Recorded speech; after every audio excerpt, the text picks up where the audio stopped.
With Easter having been this previous week, I, along with the entirety of major businesses in my town, had a few extra days off. My family and I had decided that with this abundance of time, we would all go out on a camping trip for old time's sake. We all lived in different states, with my brothers living in Ohio, my parents living in Oklahoma, and myself residing in California in order to pursue the allure of stardom. We had used to live in Nevada, though, and knew of quite a few good camping spots.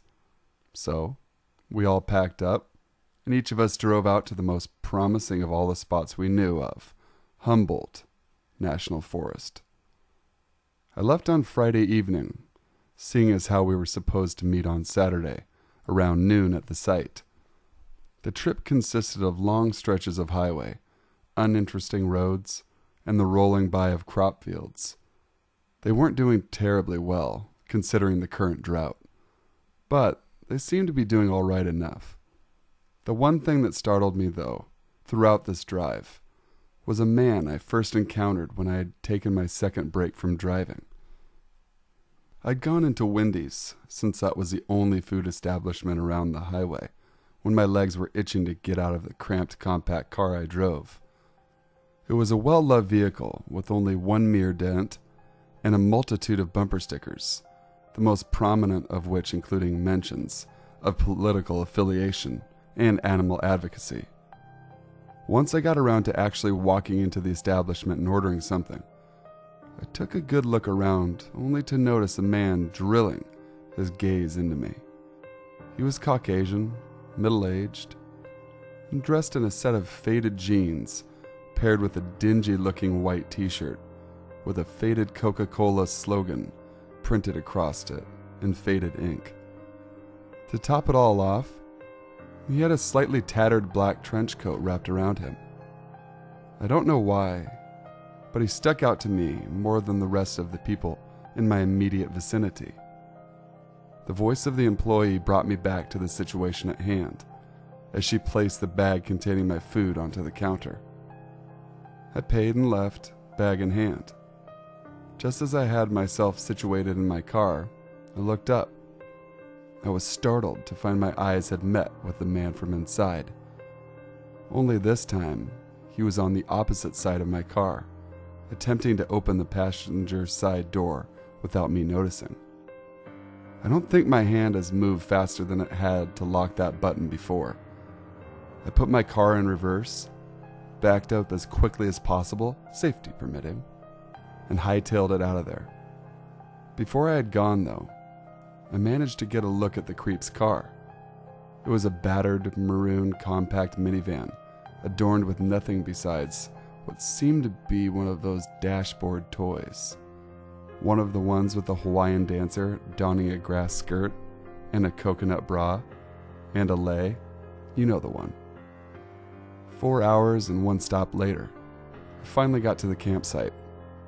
I neglected to tell my parents about the incident, with myself being a single woman in college and not wanting to worry them. The camping trip went by without any further issue, thankfully enough. This brings me to the drive back. I left this morning, Monday the 28th, and I haven't taken nearly as many stops as I had on the way, considering I wanted to be back before 10 p.m. I felt like that left enough leeway for traffic and the like. I sure as hell made certain that I didn't stop at Wendy's, or really any other fast food restaurant on my trip back. The only place I stopped was a gas station at the beginning of the drive before I entered the highway, in order to top off my tank and stock up on munchies. I had just lulled off into the familiar, comforting trance of driving as I checked my mirror, noticing a rather familiar car. I was wide awake once I recognized it as the same maroon minivan from before. While I had been driving at the speed limit the whole time I was on the highway thus far, I definitely exceeded it by at least 15 miles per hour, attempting to shake this creep off my tail. Both to pleasure and utter dismay, there weren't many cars on the road, which made it easier to speed up, but also made it harder to hide. I continued on like this for a while, hoping he'd get off at every exit I passed. Every time I passed one, I'd check my rearview mirror and give a little grimace of dismay, as I noticed he was still driving behind me, about a car length away, staring at me through the rearview mirror. I ended up having to leave the highway due to a construction detour, and was thus thrust onto an uncomfortably narrow side road. It was originally 2 lanes. I think that would have better classified as a wide 1-laned road that was undergoing more construction. That left one not so surprisingly thin road that just barely allowed my car and my follower's car to cross. I'm practically out in the middle of nowhere. There are trees surrounding this road, which seem to be as straight as an arrow from here until where I can no longer see it. I'm running low on both gas and options. The license plate of the vehicle behind me is from Nevada, 254 LOW. If I don't update by dawn, assume the worst. Update. After a night of trying in vain to shake this guy off my tail, I was hit by a stroke of good luck. In the distance, I located a gas station and made my way towards it as fast as I physically could in my car without care of the speed limit. Once there, I didn't bother to park next to a pump. I bolted into the shop bordering the station, telling the cashier about the entirety of the aforementioned events.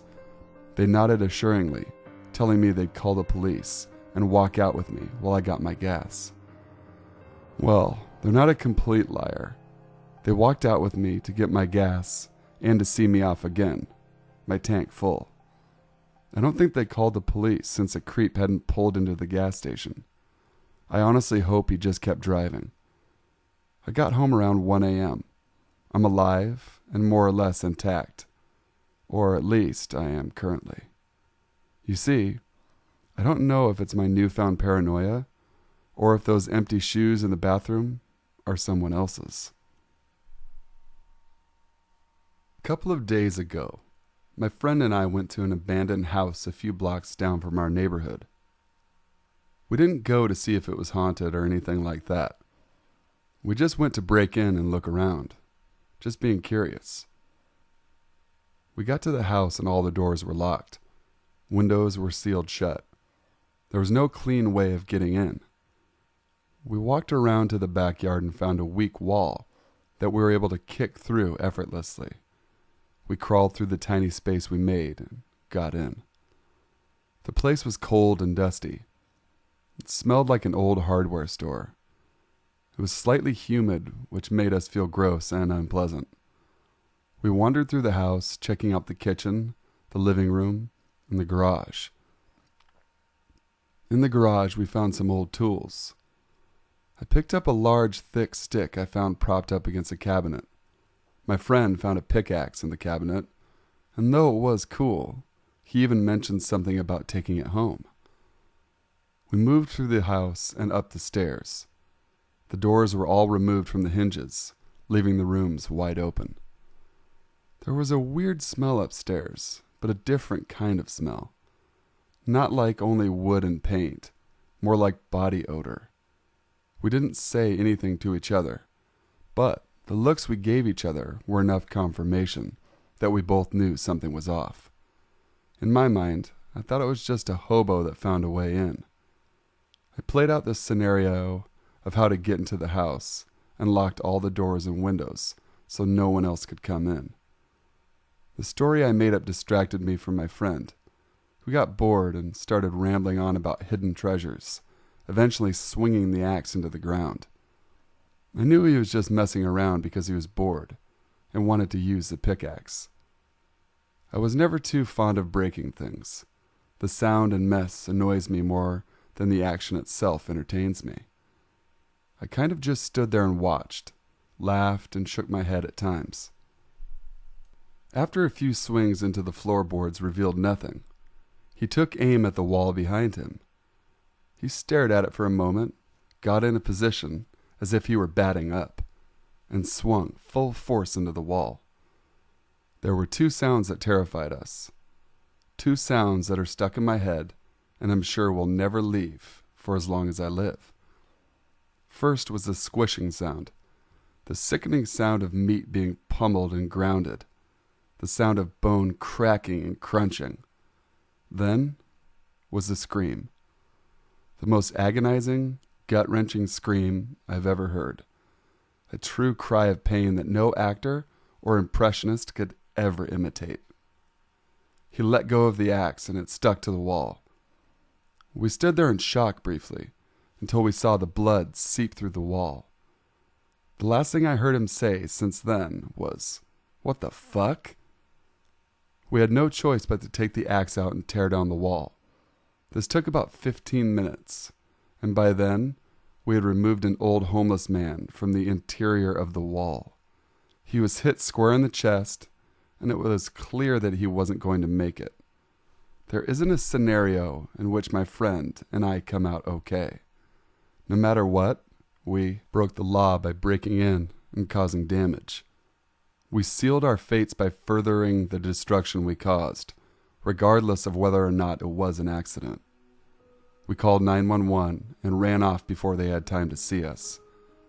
We ended up checking into a motel to lay low. I'm thinking about turning us in tomorrow. I told my friend about it, but he didn't reply. He took the car keys and left. I haven't seen him or heard from him since the night of the incident. Thanks for listening, guys. Sinful here. Hope you guys enjoyed that video. Please make sure to leave a like, comment, share, and subscribe to join the Sinful Nation. And guys, make sure you email me your true scary stories. I want to really start building up those videos from the viewer submission section. So, thanks again for your support, and until next time, stay sinful.